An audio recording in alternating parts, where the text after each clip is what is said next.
تم نے تینوں طریقے رب نے جو ارشاد فرمایا اس پہ عمل بھی کر لیا. یعنی پہلی جاڑ سے پہلے طریقے سے عمل کیتے وہ نہیں سمجھی, دوسری جاڑ تو بستر علیحدہ کرتے نہیں سمجھی, تیسری جاڑ کو مارے جا نہیں سمجھی, چوتھی جاڑ تو طلاق دیتے کھڑے ہوئے. این نہیں کرنا, سمجھانا ہے اسے, سمجھانے میں بھی کچھ وقت اسے لگے گا, ایک دن میں وہ نہیں سمجھ جائے گی. اے نا مولوی صاحب تو پہلے جاڑ سے سمجھائے گئے وہ نہیں سمجھی, دوسری جاڑ تو بستر علیحدہ کر والی نہیں سمجھی, تیسری جاڑ تو پہ نہیں کرتے والی نہیں سمجھی, چوتھی جاڑ طلاق دے کے تو مولوی صاحب بھی فارغ تھے, ملوانی بھی فارغ. ایسا نہیں کرنا, ایسا نہیں کرنا. سمجھانے میں بھی کچھ وقت لگے گا, کچھ دن لگیں گے, پھر سمجھانے کے بعد اسے چھوڑ دو تاکہ وہ سوچ بچار کرے, سوچے شاید اسے سمجھ آ جائے. اگر یہ نہ کرے پھر کچھ دن گزرنے کے بعد دیکھو بھئی آپ کی واضح نصیحت, آپ کے سمجھانا اس پر اثر نہیں کر رہا, تو پھر بستر علیحدہ کرو. پھر کئی دن اس پر آپ ایسے گزارو کہ اس کے ساتھ بات چیت بھی نہ کرو, اور بستر بھی علیحدہ جب رکھو گے, جب آپ بات چیت نہیں کرو گے بستر علیحدہ رکھو گے تو عورت مرے گی.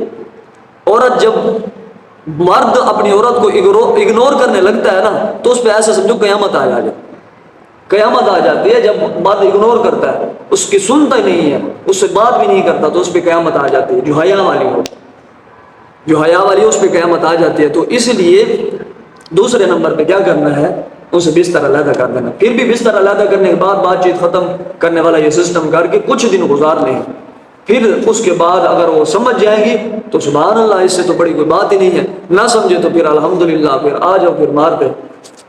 پھر مارو بھی ایسا کہ کچومر نکال دو اس کا, ایسے کچومر نکالنا ہے. بھئی ایک آدھا تھپڑ مار دو, وہ بھی منہ پہ نہ مارو, کندھے پہ, پیٹھ پہ, اس طرح مار دو جس سے نشان نہ بنے. یہ سسٹم بھی آپ لوگوں نے دیکھنا ہے. احمد رضا بھائی بڑا غور سے سن رہے ہیں. وہ شادی شدہ ہے, ابھی نئی نئی شادی ہے, تو ان کو سننا چاہیے یہ والی چیز.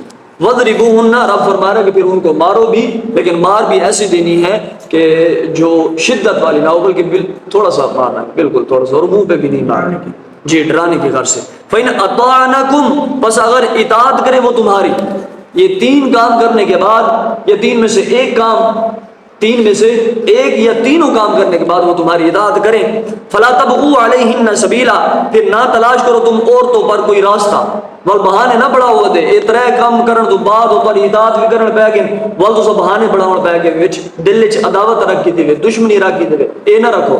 اصلاح دی خاطر دوسروں کو مار سکتے تھے, اصلاح دی خاطر بستر علیحدہ کر سکتے تھے, اصلاح دی خاطر انہوں کو واضح نصیحت کر سکتے تھے. عداوت دے طور دے اتریے کام کرن تو بعد تو سا اترے سٹیپ کرن بعد اتری اطاعت کرن پہ گئی, فرما برداری کرن پہ گئی. وال بھی تو سا دل رکھے دی میرے نال کیویں کیتا ہے, نہیں میرے نال ہی کیوں کیتا ہے, تے دل رکھ کے دے اوگو تے والی میں بہانے تلاش کریں دے ودے, کیا کریں دے ودے, بہانے تلاش کریں دے, تھوڑا جانا یہ کرے میں کو لمبا کراں, بچھاواں میں ایکو میں بچھاواں, ایک کام نہ کرو.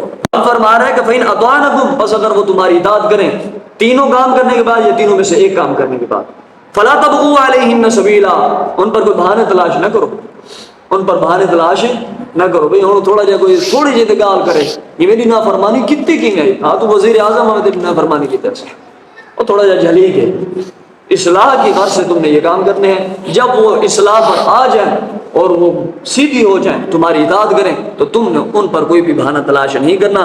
ان اللہ کان علیٰ کبیرا, بے شک اللہ تبارک و تعالیٰ ہے بلند اور بڑا. اللہ تبارک و تعالیٰ بلند بھی ہے اور بڑا بھی ہے. جب تم نافرمانی کرتے ہو, تم نافرمانی کرتے ہو تو رب تمہیں معاف نہیں کرتا,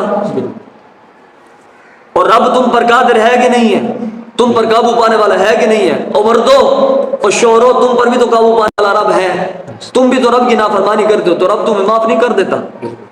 جب رب تمہیں معاف کر دیتا ہے اور رب تم پر قابو پانے والا بھی ہے, قدرت والا بھی ہے, تمہیں جب وہ معاف کر دیتا ہے, تم بھی اپنی عورت پر قابو پانے والے ہو, قدرت والے ہو, تو تم بھی اپنی بیویوں کو معاف کر دو.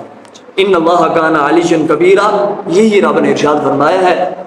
بے شک اللہ تبارک و تعالیٰ تو بلند بھی ہے اور بڑا بھی ہے, قدرت والا بھی ہے, قابو پانے والا بھی ہے تم پر. جب وہ تم پر قابو پانے کے باوجود, قدرت کے باوجود تمہاری خطاؤں کو معاف کر دیتا ہے, تو تم بھی اپنی بیویوں پر قابو اور قدرت پانے کے باوجود بیویوں کی خطاؤں کو معاف کر دیا کرو.